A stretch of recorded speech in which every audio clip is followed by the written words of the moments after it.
Ćao i dobrodošli na moj kanal. Danas ću spremam čupavce.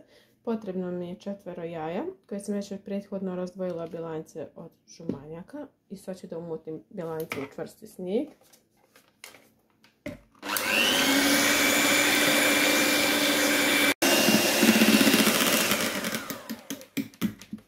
I evo umutila sam bilanjke.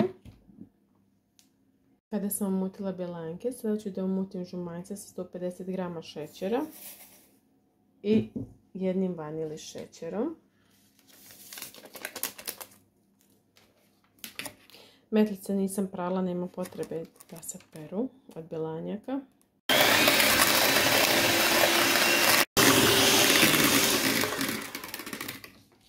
Kada sam umutila žumanjke i šećer, dodat ću 100 ml ulja i 100 ml mlijeka i to ću kratko da umutim.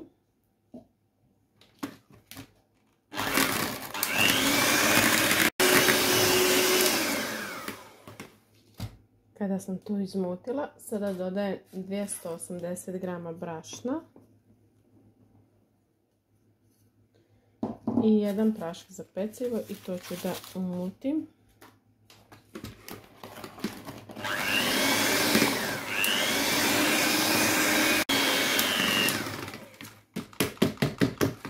Kada sam sve ovo izmutila, smjesa je poprilično gusta. Sada ću da dodam bilanjke.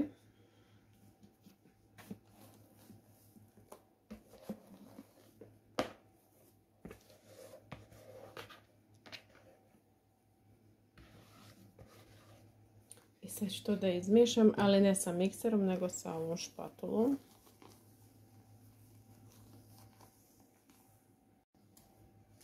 Evo, smjesa za biskvit je gotova. Sad ću da je prespijem u pleh.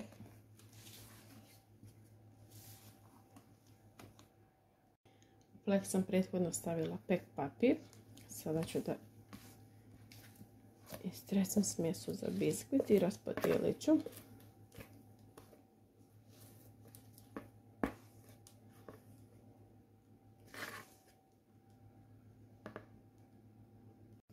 Kada sam raspodijelila smjesu po plehu, sada ide u rernu da se peče. Rernu sam već zagrijala na 180 stepeni i peče se neki 20 minuta.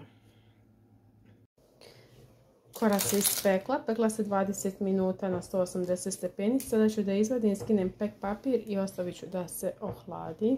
Evo, izvadila sam i skinula sam pek papir. Ostavit ću sad neki 10 do 15 minuta da se prohladi, pa ću nastaviti dalje da radim. Sada ću pripremiti čokoladni priliv. Ovdje imam 150 g maslaca u koji ću dodati 220 ml mlijeka, 100 g šećera i 200 g čokolade i sada ću to sve da rastopim.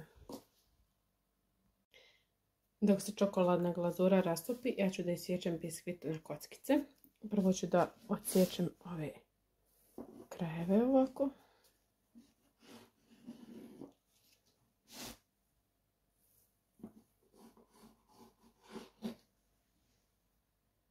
Kada sam odsekla krajeve, potrudit ću se otprilike da budu iste ove kockice. Prvo ću ovako da isječem na trakice biskvit.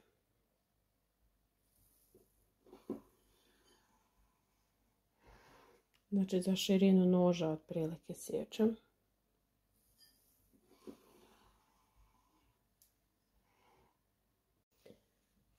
A sada ću ovako da sječem na širinu otprilike za 2 noža. Da bi sve kockice bile otprilike iste.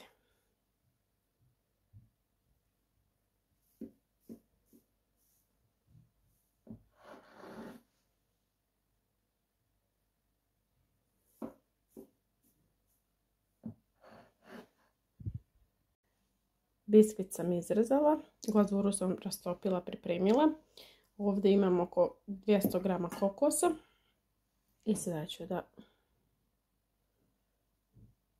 filujem, ovako ubaciti kockicu biskvita, natopiti u čokoladu I staviti u kokos. Ovako prstima. Prvo sa svih strana. Da ne bi prljali previše ruke. Staviti kokosa.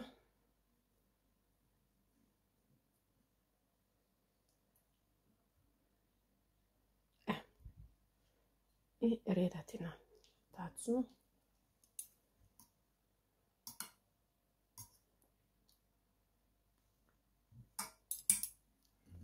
I ovako ću ponavljati postupak sve dok imam biskvita, glazure i kokosa.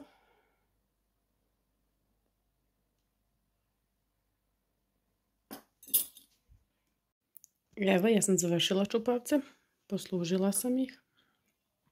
Pogledajte kako lijepo izgledaju.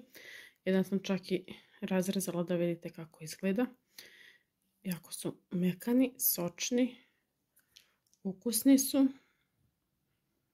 Ja se nadam da vam se dopao recept. Isto tako nadam da ćete probati napraviti ove čupavce. Pišite mi u komentarima da li vam se sviđa ili ne. Prijatno!